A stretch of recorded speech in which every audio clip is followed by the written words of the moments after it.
மகன், இந்த இடத்துல ஆண்டவர் உன்னை கொண்டு வச்சு உங்ககிட்ட பேசிட்டே இருக்கிறாரு.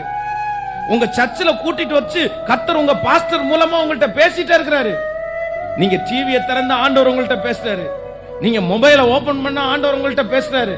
நீங்க பாவம் செய்யறதுக்கு தான் அதை திறந்திருப்பீங்க. நீங்க அக்கிரமம் செய்யறதற்காக தான் அதை ஆரம்பிச்சிருப்பீங்க. ஆனா அந்த ஒவ்வொரு நேரத்திலையும் ஆண்டவர் வந்து உங்கள்கிட்ட பேசிட்டே இருக்கிறாரு. ஒவ்வொரு டைமும் தப்பு பண்றதற்கு முன்பாக உங்களுக்குள்ள இருக்கிற மனசாட்சியில அந்த தப்பு செய்யறதற்கு முன்னாடி ஆண்டவர் வந்து பயங்கரமா பேசுறாரு. வேண்டாம் வேண்டாம் வேண்டாம் வேண்டாம் வேண்டாம் வேண்டாம் வேண்டாம்னு சொல்லிட்டே இருக்கிறாரு.